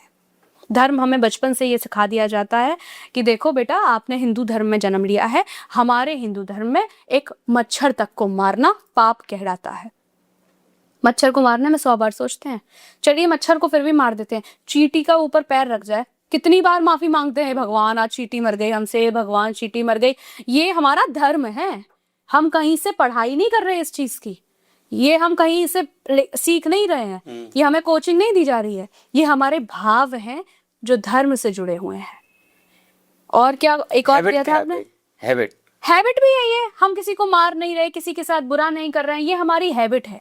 जो धर्म में, मतलब जो हमारा धर्म है वो हैबिट में तब्दील होता चला जाता है। छोटी सी बात है, हमारे घर वाले क्या सिखाते हैं? बेटा रात को फूल मत तोड़ना, पाप लगता है। कौन बच्चा रात में फूल तोड़ देगा? डर लगता है कि भैया माँ बाप ने ये सिखाया है, फूल मत तोड़ना, रात में फूल मत तोड़ना। हमें क्या पता उस पेड़ में भगवान है कि नहीं, हमने देखे तोड़ी है, लेकिन ये हैबिट बन गई है हमारी। और भी बहुत सारी चीजें, पैर मत हिलाना, लड़ाई होती है घर में, ये क्या है? ये हैबिट है जो हमारे धर्म से जुड़ गई है। तो धर्म तो इंसान में है ही, चाहे वो हैबिट के तरीके से आप देख लो, चाहे उसकी आइडेंटिटी देख लो, चाहे उसका बिलीफ देख लो। धर्म आपसे छूट नहीं सकता, चाहे आप कितनी भी कोशिश कर लो। जिस दिन आपने धर्म छोड़ा, आप मनुष्य ही नहीं रहोगे, आप संत बन चुके होगे। क्योंकि हमारे पुराणों में मैंने जितना पढ़ा है, जितना अपने घर से सीखा है, जितना अपने मंदिरों के बारे में जानकारी निकाली है, जितना अपने विद्वानों के बारे में जानकारी निकाली है, उसमें बस यही है कि जो व्यक्ति हमारा धर्म छोड़ चुका होता है वो आज पूजनीय हो जाता है, वो संत महात्मा कहलाता है। तो नॉर्मल इंसान तो धर्म छोड़ने की क्षमता रखता ही नहीं है। आज की जनरेशन धर्म से दूर क्यों हो रही है फिर? धर्म से दूर हो रही है या धर्म से जुड़ रही है? कहीं ना कहीं दूर भी हो रही है, जुड़ भी रही है। देखिए, धर्म पहचान नहीं पा रही है। असली क्वेश्चन ये है कि धर्म वो पहचान नहीं पा रही है आज की यूथ। आज की यूथ को क्या लग रहा है? भगवा झंडे खरीद लाओ, चार लड़के बुलाओ, हवा में लहराओ, जय श्री राम के नारे लगाओ। तो ये धर्म नहीं है। हमारा धर्म कब सिखाता है कि जय श्री राम के जय घोषों से हल्ला मचा दो और रोड पे निकल रहे हो? आप देखिए, वो लड़के भी जो शायद मुझे लगता है कभी मंदिर भी नहीं जाते, मोटरसाइकिल पे लेंगे, झंडे लगाएंगे, जय श्री राम, रोड पे हल्ला मचाते हुए जय श्री राम। वो बाइक किसी के लग रही है, वो झंडा किसी के लग रहा है, उससे उन्हें कोई मतलब नहीं है। वो बस ये है कि हम धर्म के ठेकेदार बन के बैठे हुए हैं। धर्म का ठेकेदार हर कोई बनना चाहता है, लेकिन धर्म पहचानना, धर्म के बारे में जानना, ये कोई नहीं चाहता। इसलिए वो लोग धर्म से जुड़ रहे हैं, धर्म दिखा रहे हैं, बल्कि धर्म दिखाना नहीं होता, धर्म पहचानना होता है कि धर्म है क्या। धर्म को एक फॉलो करते हैं बस कुछ फेस्टिवल तक, या फिर मतलब फॉलो ही करते हैं उसको हमेशा? देखिए, फेस्टिवल तक, ये आपका क्वेश्चन मुझे बहुत अच्छा लगा और ये सत्य है, बहुत कड़वा सत्य है हमारे सनातन संस्कृति के लिए, हमारी परंपराओं के लिए, कि आजकल धर्म सिर्फ और सिर्फ फेस्टिवल तक सीमित रह चुका है, दिखावा हो चुका है। जन्माष्टमी आ रही होती है तो जय श्री कृष्णा, जय श्री राधे कृष्णा के नारे लग जाते हैं, और अपना ये दिवाली आ रही होती है तो जय श्री राम के नारे लग जाते हैं, कोई और होली आ रही होती है तो किसी और भगवान के नारे, हर दिन के अनुसार तो भगवान के नारे चेंज होते हैं। तो क्या ये धर्म बचा? ये सिर्फ त्योहारों तक सीमित रह गया है उन लोगों के लिए, उन यंगस्टर्स के लिए जो सिर्फ धर्म का दिखावा करते हैं और खुद को धर्म के ठेकेदार कहलाते हैं। तो ये या कहीं ना कहीं ये चीजें हैं, जैसे दिखावा शो ऑफ करना, ये कहीं ना कहीं समाज में एक विघटन टाइप का पैदा नहीं करेंगे? क्योंकि जो अदर धर्म वाले हैं वो सोचते हैं यार ऐसा हम तो करते नहीं है, और कहीं ना कहीं ये ऐसा नहीं होता कि आप एक दूसरे पे ऊपर नीचे चढ़ाने का ग्राफ लेके आ रहे हो? देखिए, ये बात से मैं बिल्कुल सहमत नहीं हूँ कि हम अपने धर्म को बढ़ता हुआ दिखा रहे हैं या दूसरे धर्म को नीचे दिखा रहे हैं। बिल्कुल भी सहमत नहीं हूँ, क्योंकि कंपटीशन तो दो बराबर के लोगों में होता है विवेक जी। कंपटीशन दो बराबर के लोगों में होता है। पेपर होता है 9th क्लास के बच्चे का, तो 9th क्लास के बच्चे से ही होगा, 10th क्लास का बच्चा उसके साथ बिठाया नहीं जाएगा। हमारा सनातन धर्म बराबरी का नहीं करता किसी से, क्योंकि मैं अपने धर्म को इतना तुच्छ नहीं समझती कि बाकी के धर्मों से उसको तुलना की जाए या उसकी बराबरी की जाए। हमारा सनातन धर्म सर्वोपरि है, सर्वश्रेष्ठ है, उसको मैं किसी से भी कॉम्पिटिट नहीं करूंगी। हाँ, बाकी के धर्मों की मैं रिस्पेक्ट करती हूँ, इज्जत करती हूँ, आदर करती हूँ, सम्मान करती हूँ, लेकिन अपने धर्म की तुलना मैं किसी और धर्म के साथ ना तो बर्दाश्त करूंगी, ना खुद करूंगी, ना किसी को करने दूंगी। ये मेरा सबसे बड़ा फैक्टर यही है। कई बार ऐसे कमेंट्स आते हैं मेरे पास, आप तो धर्म की बातें करती हैं, आप ये करती हैं, आप हमेशा हिंदू मुस्लिम करती हैं, आप नफरत फैलाती हैं। मैं नफरत नहीं फैलाती हूँ। लोगों को ये समझना चाहिए कि मैं नफरत नहीं फैला रही हूँ, ना मैं हिंदू मुस्लिम कर रही हूँ। बस मैं अपने धर्म, जो हमारा धर्म सर्वोपरि है, सर्वश्रेष्ठ है, उस सर्वश्रेष्ठ धर्म को अपने ही धर्म के लोगों से जोड़ने की छोटी सी कोशिश कर रही हूँ, इसके अलावा कुछ भी नहीं। बाकी के सारे धर्म मेरे लिए सम्माननीय है, मैं सम्मान करती हूँ, हाथ जोड़ती हूँ, लेकिन अपने धर्म के बराबरी किसी को नहीं दे सकती। अगर कोई व्यक्ति अपने धर्म को फॉलो नहीं करता है तो क्या वो गलत कर रहा है? मैंने पहले भी कहा था कि किसी भी मनुष्य के अंदर ये क्षमता है ही नहीं कि वो अपने धर्म को फॉलो ना करे। मनुष्य इतना अभी काबिल नहीं हो पाया है कि वो धर्म को छोड़ दे। आप चाह के भी नहीं छोड़ सकते। आप एक बात बताइए, धर्म क्या है? सबसे बड़ी चीज हमें ये जानना है। अगर साधारण भाषाओं में मैं आपको बताऊं धर्म क्या है, धर्म एक तरीके से हमारे पिता समान है। हम निकलेंगे किसी गली से, सब पहचान जाएंगे किसका बच्चा है। कहेंगे नहीं कि बेटा उसकी फलाना का बच्चा जा रहा है, फलाने का बच्चा जा रहा है, फलाने का बच्चा जा रहा है। चाहे हम अपने पिताजी का नाम बदल लें, पागल है क्या तू? तेरे पिताजी का नाम हम बचपन से ये सुनते आ रहे हैं। तो धर्म भी ऐसे ही है। मैं धर्म बदल लूँ, लिख लूँ उसमें कि भैया मैं आज से क्रिश्चियन बन चुकी हूँ, मैं आज से इस्लाम का धर्म कबूल कर चुकी हूँ, लेकिन बात क्या होगी, ये पहले तो हिंदू था, ये तो इसकी तो मम्मी हिंदू है, इसके भैया हिंदू हैं, इसके पूरा खानदान हिंदू है, ये पहले हिंदू था, ये तो अब नया नया बना है। आप कन्वर्ट हो सकते हो, आप अपनी रूट को छोड़ नहीं सकते। बिल्कुल। तो इंसान अभी इतना उसके अंदर क्षमता है ही नहीं कि वो अपना धर्म छोड़ दे या धर्म ना माने। अब देखिए बहुत सारे लोग होते हैं, कहते हैं कि हम नास्तिक हैं, हम भगवान नहीं मानते, हम धर्म नहीं मानते, हम भैया सेकुलर हैं, हम धर्म नहीं मानते, हम सबको बराबर लेके चलते हैं। अगर आप धर्म नहीं मानते हैं, मैं आपसे कह रही हूँ, आप कह रहे हैं कि मैं धर्म नहीं मानता, मैं आपके सामने बकरा या कुछ लेके आती हूँ, आप काट दीजिए, हिम्मत है आप में? नहीं काट सकते हैं? आप तो कह रहे हैं आप धर्म नहीं मानते। अगर आप बराबरी की बात करें तो अन्य धर्मों में काटा जा रहा है भाई, गाय को काटा जा रहा है, भैंस को काटा जा रहा है, मैं किसी धर्म का नाम नहीं ले रही, सबको पता है कौन किसको क्या काट रहा है। आप क्यों नहीं काट देते? आप नहीं काट पाएंगे, आप खून देख के आप बेहोश हो जाएंगे, क्योंकि हमारा धर्म हमको यही सिखाता है कि किसी को काटना नहीं है, किसी को दर्द नहीं पहुंचाना, किसी को पीड़ा नहीं पहुंचानी। एक है कि धर्मो रक्षति रक्षता, जब तक हम अपने धर्म की रक्षा नहीं करेंगे तब तक धर्म हमारी रक्षा नहीं करेगा। मंदिर जाना जरूरी है या फिर अच्छे कर्म करना? दोनों बहुत जरूरी है जी। क्योंकि मैं इसमें भरोसा नहीं करती कि सिर्फ कर्म ही पूजा है, कर्म ही करिए, कर्म ही करिए। बहुत सारे लोग मेरे अगेंस्ट हो जाएंगे इस बात को सुन के, क्योंकि आजकल हमें यही सिखाया जाता है सिर्फ कर्म ही पूजा है, सिर्फ कर्म ही पूजा है। आप मंदिर बेशक मत जाइए, लेकिन आप कर्म अच्छे करिए। हाँ, कर्म अच्छे करना जरूरी है, लेकिन मंदिर भी जाना जरूरी है। जब तक हम मंदिर नहीं जाएंगे, हमको कैसे पता लगेगा कि शिव जी पर क्या चढ़ाया जाता है, देवी पर क्या चढ़ाया जाता है? सिर्फ कर्म से हमें ये पता चल जाएगा? नहीं। अपने धर्म के बारे में पता चल जाएगा, अपनी रूट्स के बारे में पता चल जाएगा। अच्छा चीज है, मैं चलिए धर्म की तो बहुत दूर की बात है, मैं अपने पेरेंट्स की बात करती हूँ। कहते हैं कि पेरेंट्स की खुशी के बारे में सोचो, वो तो खुश हो जाएंगे। नहीं, अपनी खुशी के बारे में सोचो, पेरेंट्स खुश हो जाएंगे। एक आ जाता है ना कि तुम बड़े बन जाओ, पेरेंट्स तो खुश हो जाएंगे, तुम बड़े बन जाओ। चलिए मैं मानती हूँ, मैं बहुत रिच हो चुकी हूँ, मैं बहुत काबिल हो चुकी हूँ, मैं बहुत बड़ी बन चुकी हूँ, क्या इसमें पेरेंट्स खुश हो जाएंगे? हाँ, हो जाएंगे, पेरेंट्स खुश हो जाएंगे। लेकिन अब दूसरी चीज, मैं अगर इधर मंदिर जाने वाली बात को यहाँ से आप कनेक्ट करिएगा कि मैं बड़ी बन चुकी हूँ, ये मेरा कर्म है और इस कर्म से मेरे माता पिता खुश हो गए। मैं अपनी माँ का पसंदीदा कलर ही नहीं जानती, तो कैसे पसंद?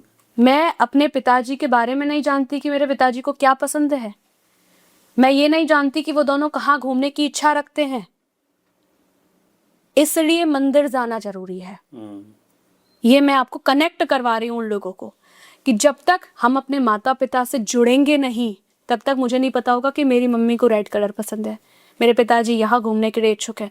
मेरे माँ बाप ने एक मन्नत मांगी थी कि मेरा बच्चा पैदा होगा तो हम वैष्णो देवी के दर्शन करके आएंगे। ये कैसे पता लगेगा जब तक हम माँ बाप के बीच बैठेंगे नहीं?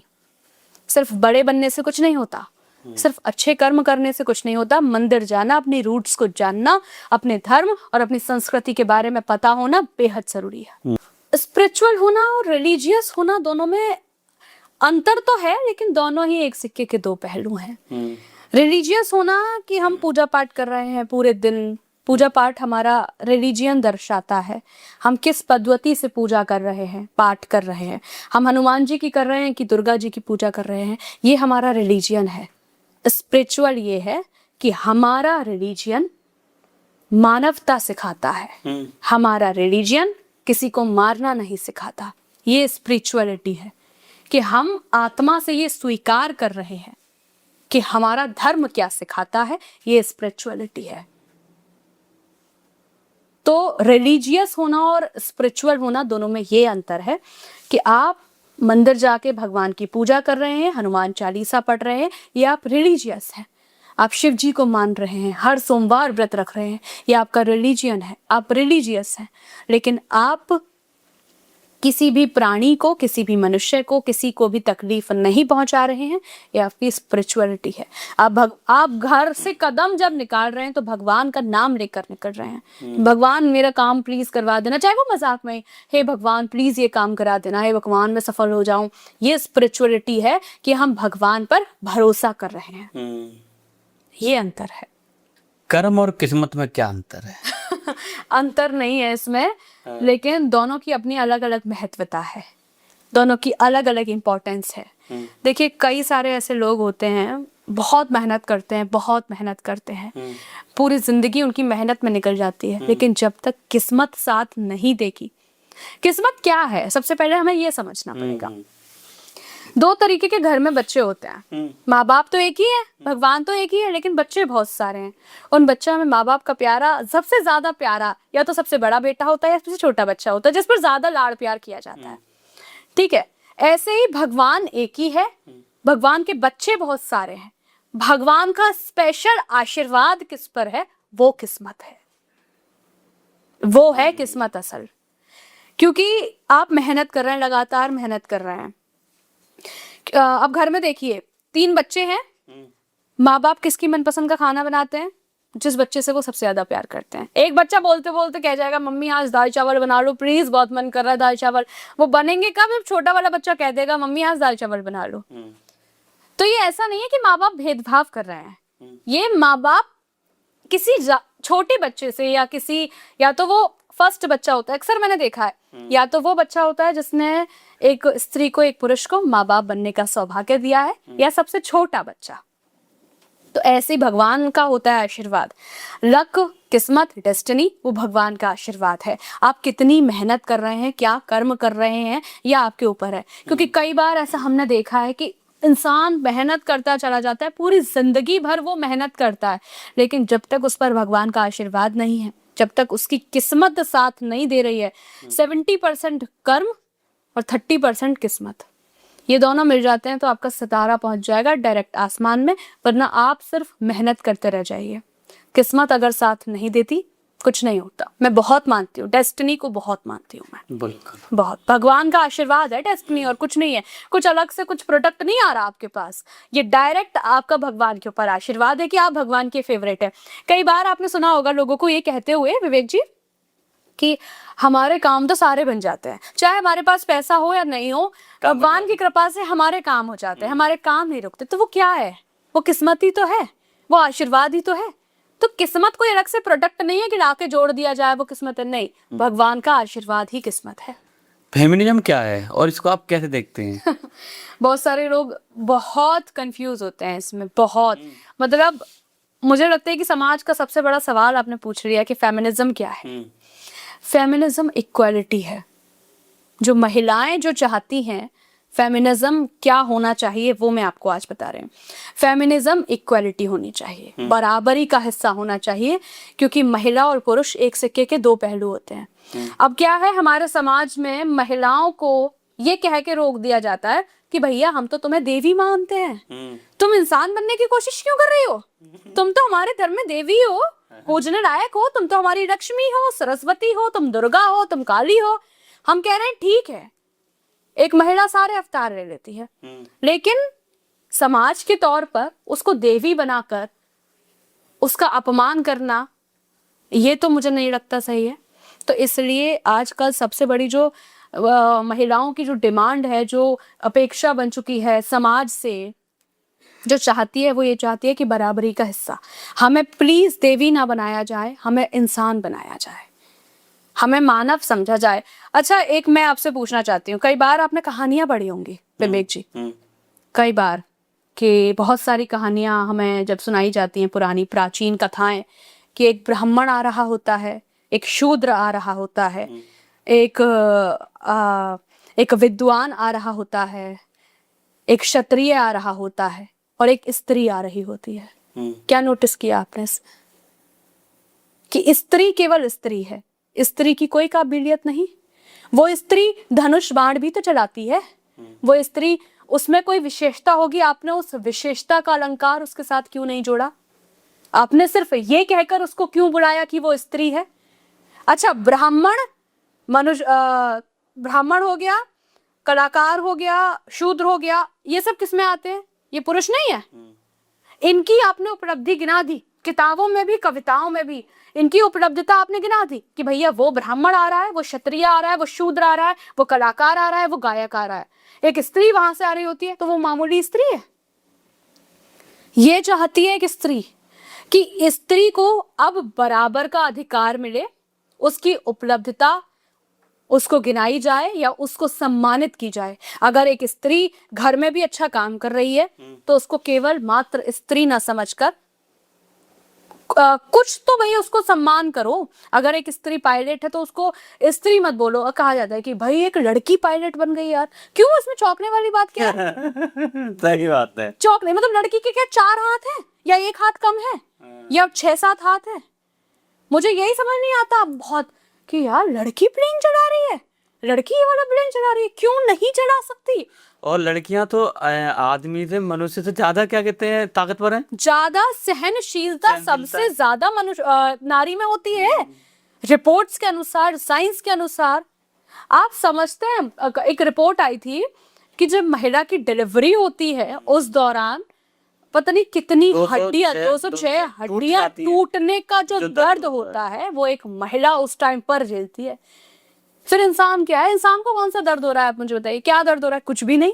महिलाएं जब इतने दर्द झेल रही हैं तो फिर क्यों महिलाओं को कमजोर कहा जाता है? इतना अचंभित क्यों हो जाता है कोई इंसान कि भैया महिला ट्रेन चला रही है? हमारे देश की राष्ट्रपति महिला बन चुकी है, पहली महिला राष्ट्रपति बन चुकी है, कितनी न्यूज उड़ी थी। क्यों? क्यों? वो महिला क्या इंसान नहीं है? वो काबिलियत नहीं रखती? तो ये फेमिनिज्म है, एक महिला और पुरुष को बराबरी का अधिकार देना, बराबरी का सम्मान देना, बराबरी से उसको तोलना ही फेमिनिज्म है। ये चाहती है आज की महिला। जैसे आपने बोला ना कि जब प्रेम क्या कहते हैं डिलीवरी होती है समय, तो 6 हड्डियों का उतना ही, अगर जैसे माता बहनों को पीरियड आता है उस समय जो कितनी बड़ी बात है। दर्द ब्लड बहता है ना, अगर उतना एक आदमी का ब्लड बह जाए तुरंत मर जाएगा, मर जाएगा, तुरंत मर जाएगा। आप सोचिए एक महिला महीने के 5 दिन कितना सरवाइव करती है। एक पुरुष ना कभी अंदाजा नहीं लगा सकता इस बात का। और वो उन दिनों में भी काम कर रही होती है, उन दिनों में जॉब, अगर वो वर्किंग है तो जॉब पर जा रही होती है, उन दिनों में भी अपने घर की पूरी गृहस्थी, बच्चे, सब कुछ संभाल रही होती है। और पुरुष तब भी आराम से सोफे पे बैठ के एक चाय बनाना जरा, एक पानी का गिलास देना। शर्म आनी चाहिए यार। अगर तुम बराबरी नहीं कर सकते हो, अगर तुम बराबरी का दर्जा नहीं दे रहे हो, तो एटलीस्ट इतना तो, थोड़ा तो इंसानियत रखो कि महिलाओं को किस तरीके से ट्रीट करना चाहिए। हालांकि अब देश सुधर रहा है, फिर भी बहुत सारे लोग हैं आज भी महिलाओं को कहीं ना कहीं बहुत अपने से बहुत कम समझते हैं, कम आंकते हैं। बहुत ये दुख होता है। ये एक स्त्री चाहती है, हमारे देश की, हमारे विश्व की ये स्त्री चाहती है कि उस स्त्री को बराबरी का सम्मान मिले। हमें देवी बना के एक मूर्त की तरह सोने का पिंजरा मत दीजिए, हमें बराबरी का अधिकार चाहिए। ये चाहती है आज की स्त्री।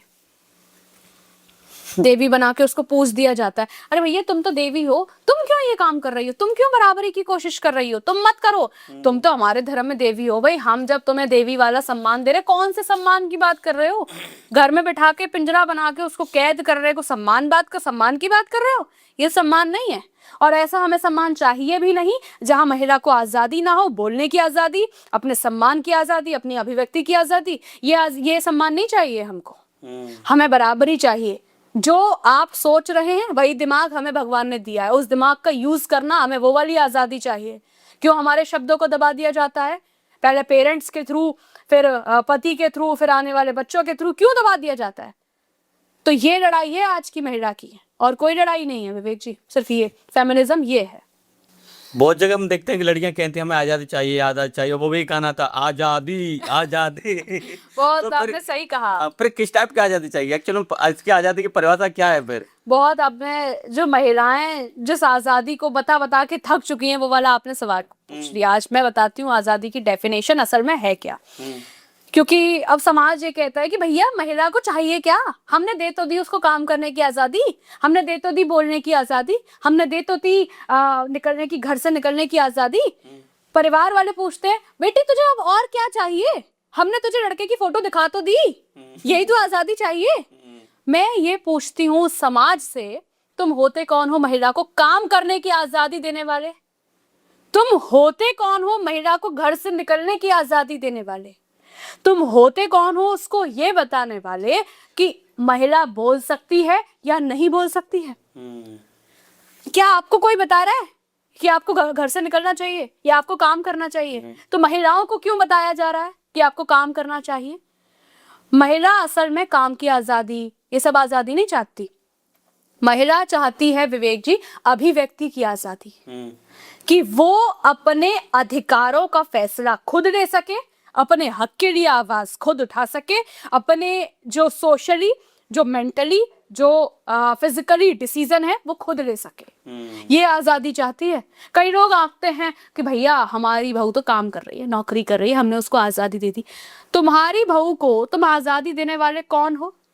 तुम क्यों बोल रहे हो कि तुमने आजादी दी है? वो उसकी चॉइस है कि वो काम करना चाहती है या नहीं चाहती है। अब कई बार ऐसा होता है, देखिए तलाक का रीजन मैं आपको एक और इस बार में आता है एक कि तलाक क्यों बढ़ रहा है, ये वाला आंसर भी इसमें आ जाएगा। क्योंकि आजकल महिलाएं आत्मनिर्भर हो रही हैं, वो समझ रही हैं, समाज को समझ रही हैं। पहले की महिलाओं को दिखा दिया जाता था भैया ये घर है, आपको आपकी अर्थी उठेगी तो आपके ससुराल से उठेगी, घर लौट के मत आ जाना, कहा जाता था। इसलिए महिलाएं डर जाती थी, पिट जाती थी, जिंदा जला दी जाती थी, लेकिन अपने घर नहीं आती थी। क्योंकि जब माँ बाप सपोर्ट नहीं करेंगे वो कहाँ जाएगी? और तब में तो महिलाएं कमाती भी नहीं थी, अब महिलाएं कमाने लगी हैं। अब महिला क्या चाहती है, क्योंकि जब कोई भी महिला डिसीजन लेती है, कुछ सोच रही है, जैसे मैंने सोचा कि मैं एक काम करती हूँ, मैं ये वाला काम करती हूँ, ये बिजनेस चलाती हूँ, तो हमसे घर के जो पुरुष हैं वो ये उम्मीद करते हैं कि आपने जब ये काम करने की सोची, आपने हमसे पूछी, आपने हमसे सलाह ली। जो बराबरी के पुरुष है, देखिए माता पिता आपसे बोल सकते हैं, माता पिता आपके सर्वश्रेष्ठ हैं, वो बोल सकते हैं, लेकिन जो बराबरी के लोग हैं वो आपसे बोल रहे हैं।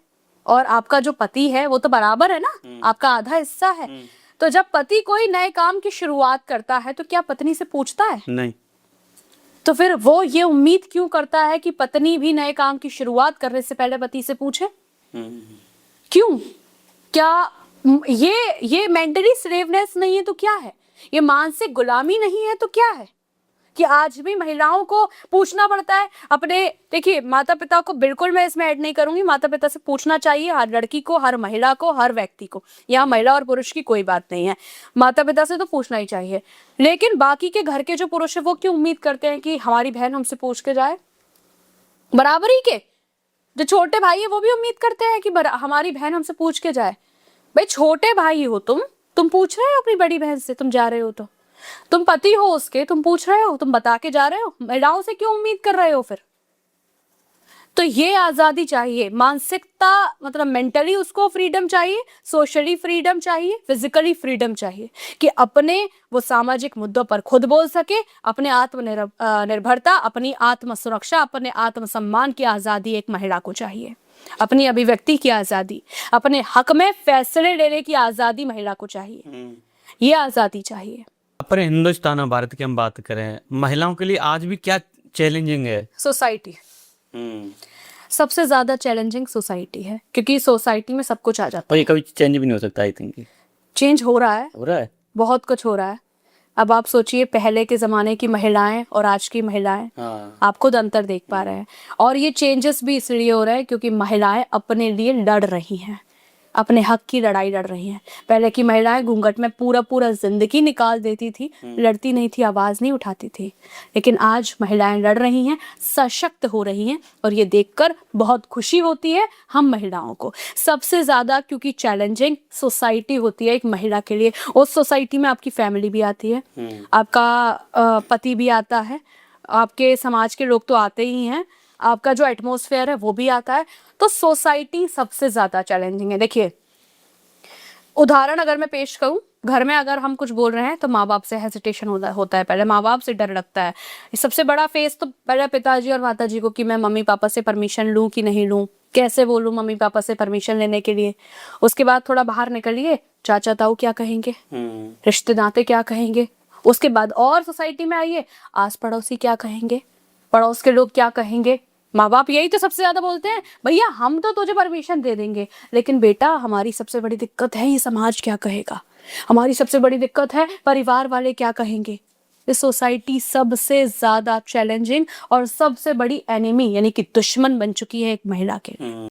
आज की लड़कियां शादी क्यों नहीं करना चाहती हैं? क्या वो रिस्पॉन्सिबिलिटी से दूर हो रही हैं, आइडेंटिटी छुपा रही हैं अपनी? चलिए हो रही हैं? किसी ने तो पूछा एक लड़की के बारे में कि वो शादी क्यों नहीं करना चाहती। ये क्वेश्चन हिडन क्वेश्चन बन चुका है एक महिला के लिए, लोग पूछने की हिम्मत नहीं करते। चलिए आपने पूछा, बहुत अच्छा लगा कि महिलाएं शादी क्यों नहीं करना चाहती हैं।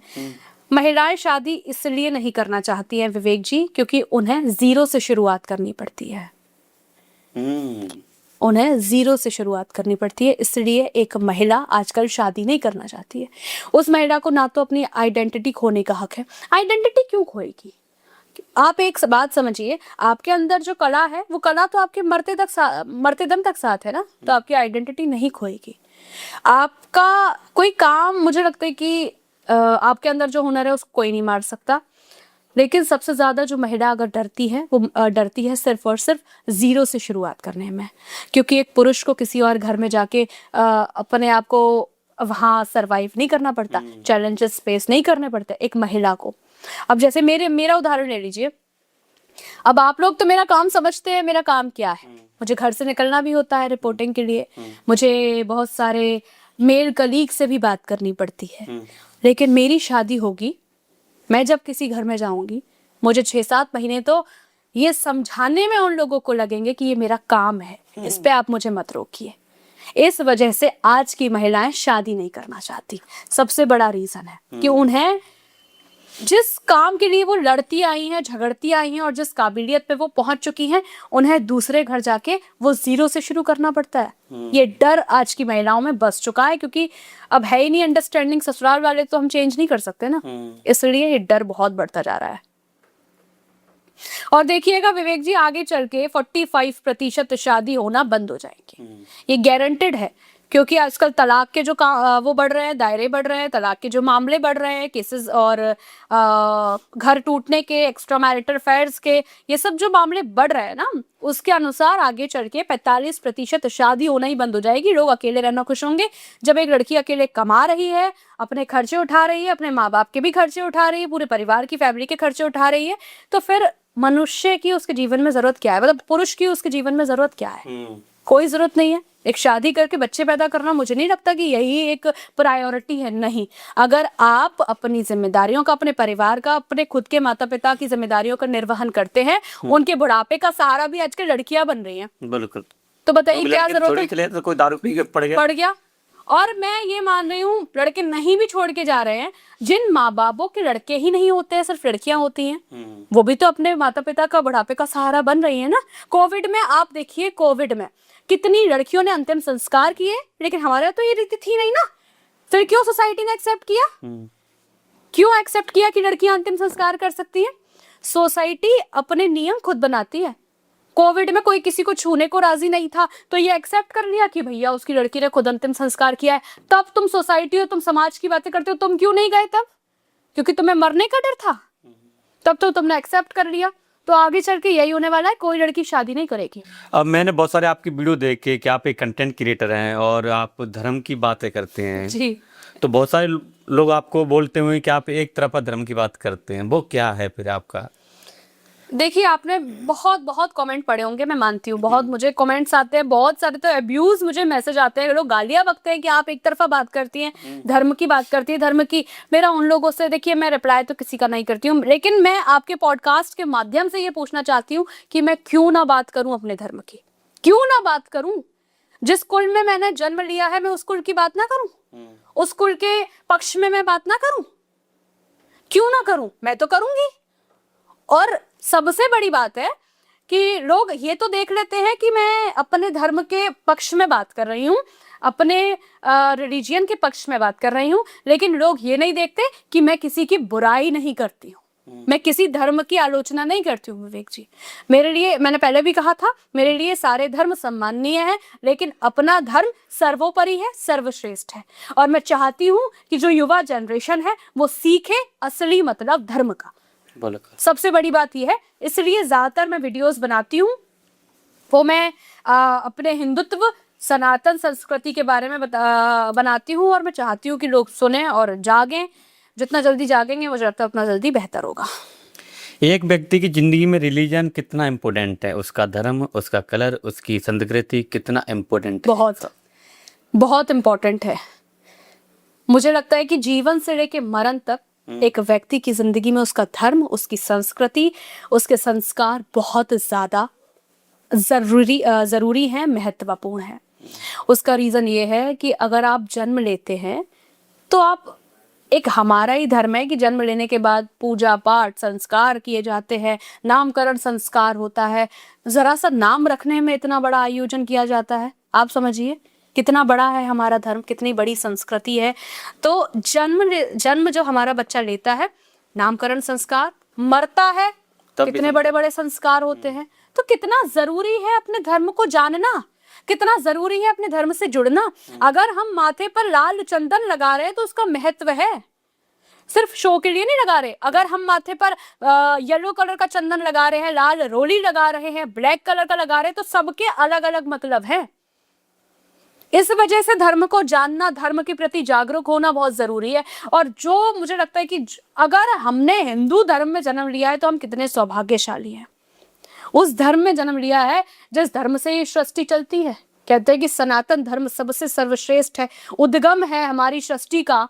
उस धर्म में हमने जन्म लिया है, हम कितने सौभाग्यशाली हैं। अगर हम इस सौभाग्य के बारे में नहीं जान रहे हैं तो लानत है ऐसे लोगों पर जो अपने धर्म के बारे में नहीं बात करते। जो लोग बोलते हैं भैया हम सेकुलर हैं, हम सेकुलर हैं, अरे तुम बनो सेकुलर, हम ये नहीं कह रहे हैं, लेकिन अपने धर्म के बारे में पढ़ोगे नहीं पढ़ोगे, जानोगे नहीं जानोगे।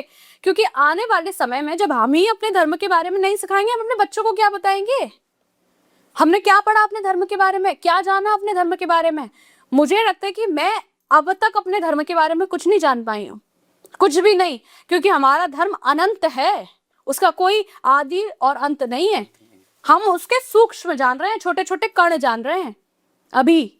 और मुझे लगता है कि ये कण भी एक इंसान, एक मनुष्य की जाति में आपने जन्म लिया है, हिंदुवादी मतलब हिंदू लोगों में जन्म लिया है, हिंदुइज्म में जन्म लिया है। और अगर आप हिंदुत्व के ये सूक्ष्म नहीं जान पा रहे हैं, उसके बारे में नहीं जान पा रहे हैं, तो फिर आप चले जाइए किसी और धर्म में। सीधी बात तो ये है। धर्म और कर्म में क्या अंतर है?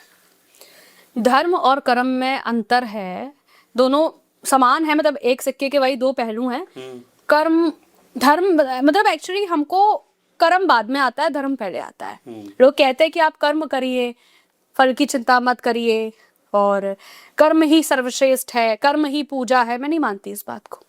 कर्म ही पूजा है, लेकिन मैं इस बात को पूर्ण रूप से सही नहीं मानती, क्योंकि हमारा धर्म ही हमको ये सिखाता है कि हमारे लिए क्या सही कर्म है, क्या गलत कर्म है।